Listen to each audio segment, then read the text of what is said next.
If you were to form an image in your mind of one do-it-all lens, this is what you might come up with. Potentially the Swiss Army knife of lenses. It's a DX lens that covers 18 to 140mm. Surely if you're on a trip, you only need a lens like this. But will it satisfy your needs?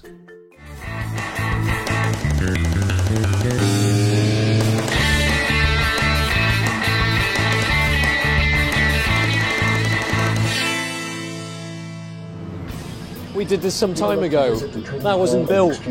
How things have changed. Oh yeah, this could be the new Apple store apparently. You know, we had a bet last time that this would be Apple store.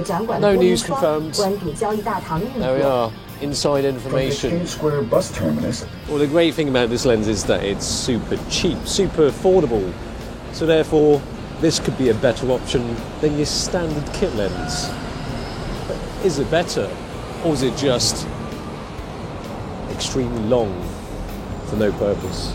In terms of build quality, this is a huge step up from the basic 18 to 55mm kit lens, proving that you can get crap plastic and good plastic. We might as well give you a little tour as well. This is a bus station. Don't stand up, you might get decapitated.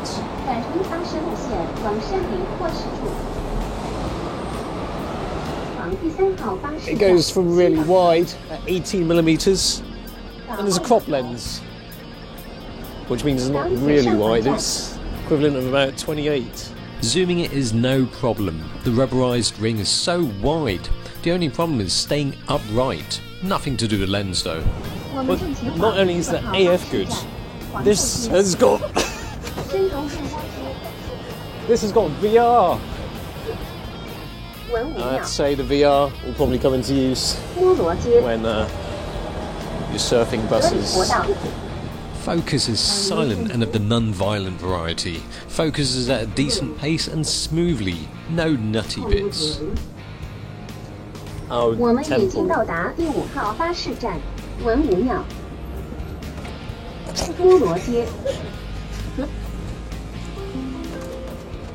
We are now departing for bus stop number 6. I must say that this is a very plasticky lens. Well, that's because it's a cheapie.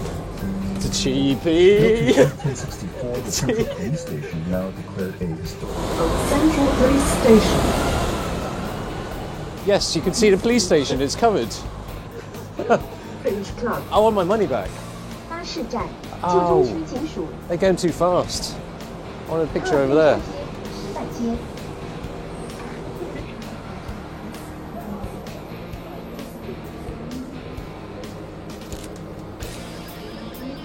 With 140mm, that's crop factor 1.5.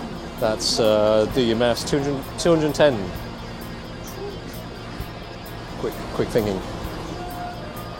You don't actually need to be on the street to take street photos.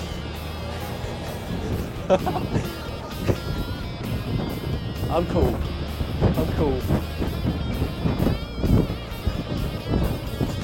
The fact of the matter is that it's got plenty of range, but they've designed it so that very optically it's pretty good.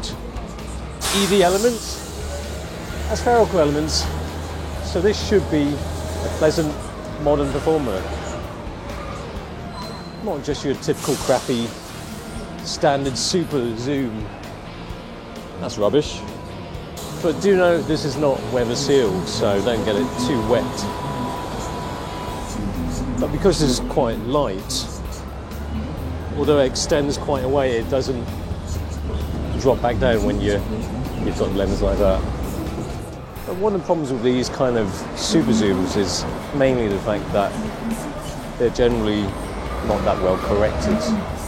Not really a surprise. Distortion is quite significant at the widest end and bends the other way as you zoom. You don't get any colour fringing. Looks pretty good, and it's like this throughout the focal range.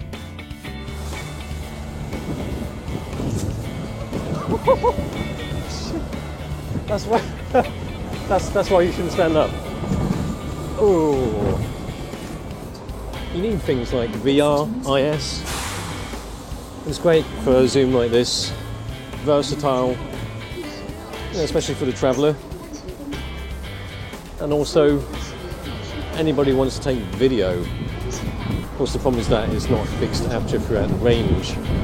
It might not be ideal for video because the aperture gets smaller when you zoom in, but even Canon's 24 to 105mm f4L gets darker when you zoom in. At least this doesn't pretend to be a constant aperture throughout.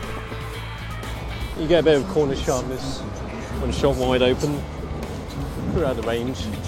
To be honest, the image quality is good from wide to not so wide to quite telly to telly. You can get 45cm close to your subject with this, but the bokeh is pretty average to mediocre. That's not the worst thing about this lens though. And that pretty much sums up the Nikkor 18-140 VR f3.5 to f5.6 ED, DX, whatever.